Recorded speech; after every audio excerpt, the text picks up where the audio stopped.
So what's creating now the big difference to the forward contracts? And the big point is that the money is put directly, immediately on your bank account.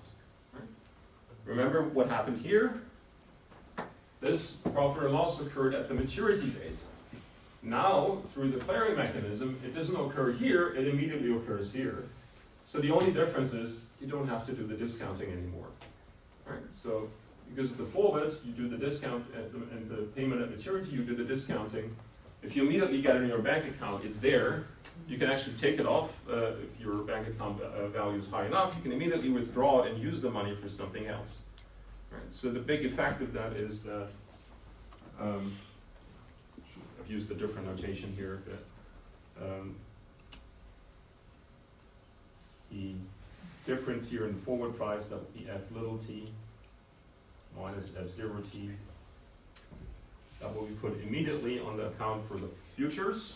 It's this one here, and that was our previous formula for the forward.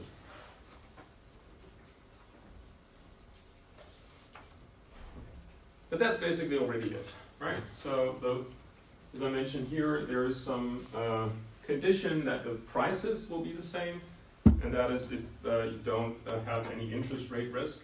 So for interest rate derivatives, you need to be a bit more careful, but we're going to discuss them in the next chapter. But for basically most formulas that you see here in the slides, we ignore interest rate risk, and then the forward price and the futures price will be exactly the same. So don't worry about anything there. So that's actually how far I want to go down, like the explanation of futures. I think that's totally sufficient. For us, that will be kind of almost the same, with this little difference here. Any questions regarding this? So then let's move on to a kind of special feature of commodity markets that needs a little bit of explanation. Because I mentioned that these contracts are pretty popular for commodity risk management. So the oil future that we looked at last week is the most heavily traded futures contract in the world. But there is something special about these commodities that actually invalidates the formula that we have used so far. Right, so we do need to explain that. And I want to highlight what the problem is using a graphical representation called forward curves. So what a forward curve is, it is a picture, a graph, where you put the forward price, today's forward price, on the y-axis, and on the x-axis you put the time to maturity, t minus little t here, time to delivery. Right, so in this graph here will be, basically every dot in this graph will be a different forward or futures contract. Right? You just plot all the different prices in one graph. Right, so remember the table that I just showed you from Eurex? That's just a graphical representation. You would have the delivery dates here, and you would have the forward prices here. And you can actually look up these forward curves. I'm going to show you some in a second, how they look like currently.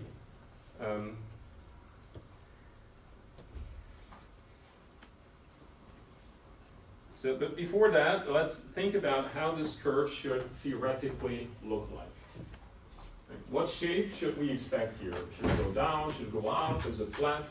What will be the picture that we expect here for kind of standard forward contracts? Or maybe let's look at commodities because it's important here for commodities.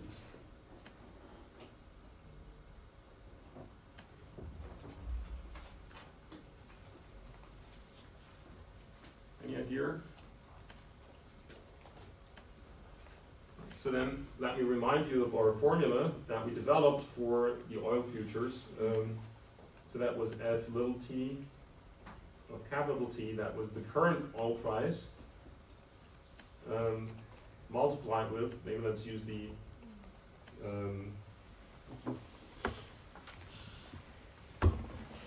notation that we had initially, that was plus the storage cost, right? And then multiplied with 1 plus the interest rate for the borrowing costs raised to capital T minus little t. So this part here, that's what's on the x-axis, right? And this part here, that's what's on the y-axis. So what happens typically with this value if you increase the time to maturity?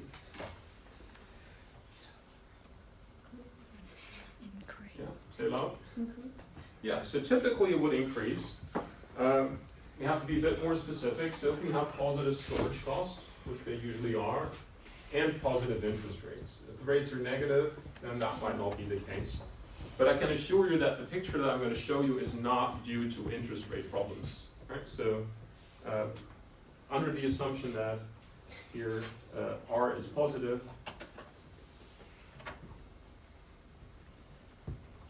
that we even observe the problem persists. It doesn't matter whether interest rates are positive or negative. That's not the case here. Then the graph should be upward sloping.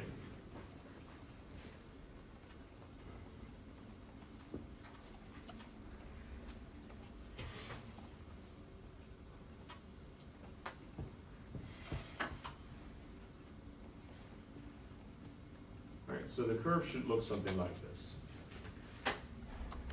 And by the way, here, the point where these axes interact here, that's something that we can also identify from the formula here.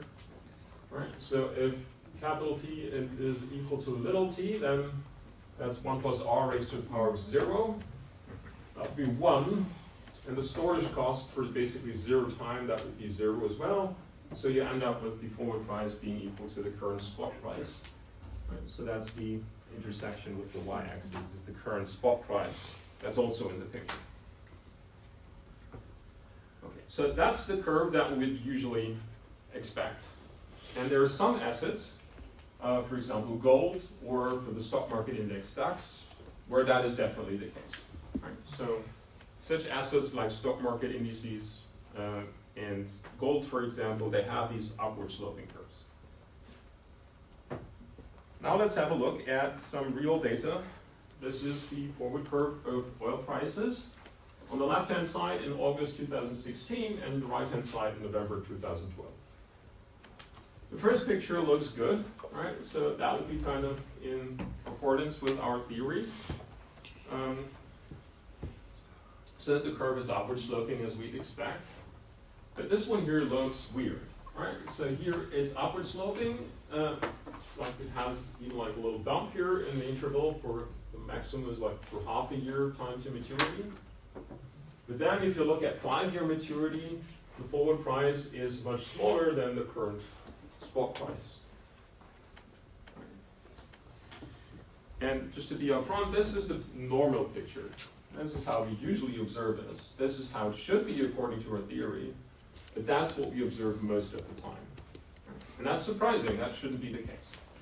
So I want to spend kind of the next couple of minutes with you thinking about why that is the case.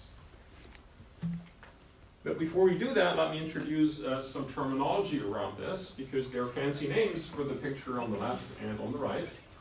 So the picture on the left has the term, or is called contango.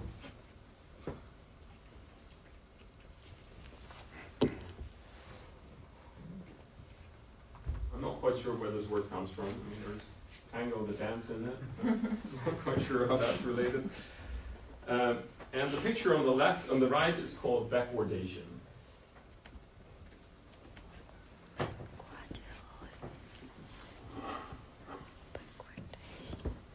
Okay, that maybe has some sense because it's coming back, like down. Should then be called downwardation. And to show you some more evidence, I have kind of a list. It's a little bit outdated, but it's hard to find kind of this kind of data. So if you like looked at this picture every day over the last kind of 60 years, how many days would you observe a picture like on the left in contango, and how often would you observe backwardation? So for crude oil, almost 2/3 of the time the market will be in backwardation. Right, so looking like on the right-hand side.